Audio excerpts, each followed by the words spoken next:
The bad news is that the Fed has become extremely aggressive and hawkish.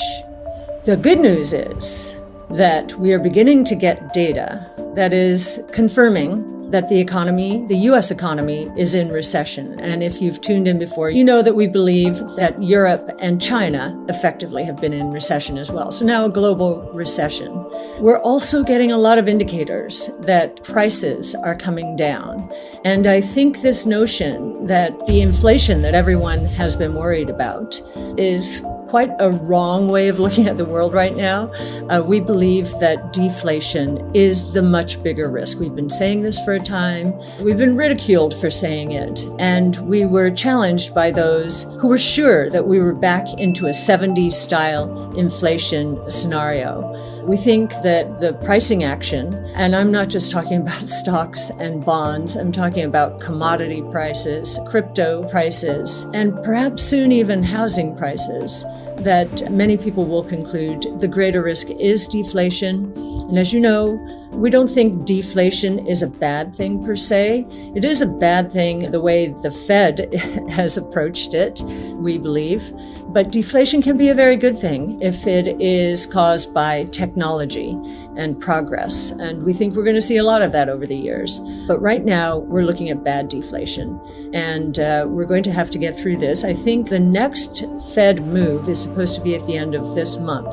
And the Fed is out of its quiet period. So all the Fed governors have been traipsing out saying we're going 75 basis points, another 75 basis points. Well, we think that they will rethink that in this month as we get not only more pricing signals, but earnings reports and guidance from companies who will be probably confirming that the U.S. is now in recession.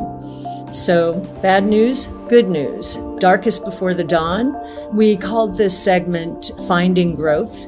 We think growth is going to be scarce this year. And as you know, innovation is all about growth. Innovation is also about solving problems. We have a lot of problems now. A recession is going to be providing another set of problems. Crypto had its worst quarter since 2011. And it's a much more mature market than it was back then with the boom bust. So that's saying something. The S&P down 20% year to date, NASDAQ down roughly 30%. So the stock market has not seen a worse year to date since 1962. And that was when the Cuban Missile Crisis took place. And then what happened after that is we ended up in the Great Society, guns and butter, and inflation took off. But first, the stock market was a barn burner. It was very hot from 62 to 66. When it comes to bonds, this has been the worst year-to-date performance in bonds in anyone's lifetime. And by some measures, you have to piecemeal the bonds, but to try and get the record, the worst since 1788. That's more than 250 years ago, or almost 250 years ago. So it's been a very, very rough market for investors. We think there is light at the end of the tunnel. The light is that the Fed is getting a lot of signals that will ultimately end up in the lagging indicators called the PPI and the CPI. They're getting a lot of indicators, and I think a lot of companies are going to be telegraphing in their earnings reports this next month that we are in recession. And I do believe the Fed will do a double take. Big down rounds happening very quickly.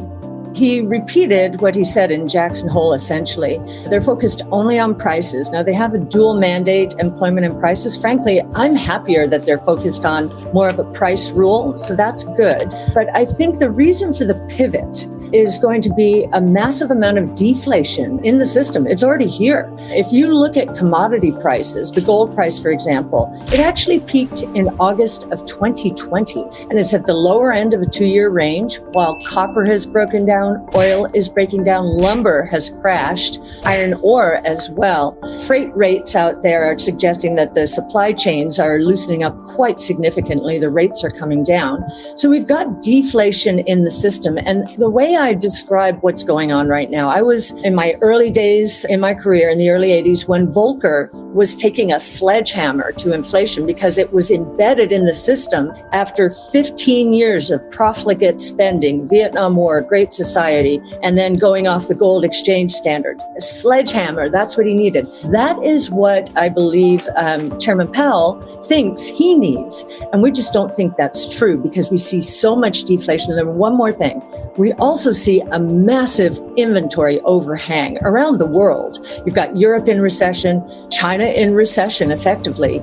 And here in the United States, retailers are bulging with inventories, which will have to be cleared with discounts. So we think we're going to see some major downside surprises in inflation during the next 3 to 6 months.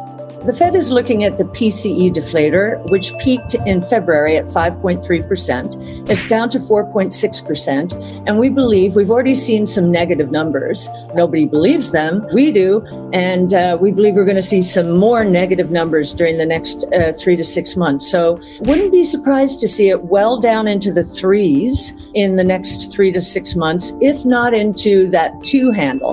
And I think if we get enough sequential declines, that the Fed will change its tune quite dramatically. I think that the Fed will be looking at the sequential numbers, many of which will be negative, and that will encourage them. Even if we don't have that 2 handle, we're in the threes and we're coming down quickly, I think they'll change their tune and perhaps they will take interest rates up 75 basis points this time, but the next time 25 to 50 basis points, and then following that, we shall see. We think profits are going to be under tremendous pressure until some of these cost declines make it through and inventories are cleared. Now, we do not think this will be anything like 08, 09, which I know many people fear. We think it's much more of an inventory recession and a drag from the rest of the world, Europe being crushed by energy prices, China readjusting to quote unquote common prosperity. So I think it'll be more of an inventory recession, and there's been a lot of denial that we are in recession. We think we are, and that we'll be coming out next year, whereas many people, forecasters are saying we'll be going in next year. So I actually think the market will be looking up as we're exiting this year. We do think there's been some labor hoarding in here. The employment numbers have looked strong. If you peel the onion a bit, the underbelly of employment is not strong, with household employment essentially flat over the last 4 to 5 months, which includes a lot of small businesses. That's where we see a lot of the pain right now. But the labor hoarding is because companies couldn't get labor during the supply shock and the COVID. And so now that they can, they're holding on a little longer than I think they would normally. I'd be surprised if we go all the way to 6%. I do think the inventory recession will be somewhat sharp and will take the unemployment rate up, but I'd be surprised to see us get all the way to 6%. Our strategy has been hurt very, very much, as have most growth strategies, by the fears associated with inflation and higher interest rates. And as I mentioned, we think that's going to turn around.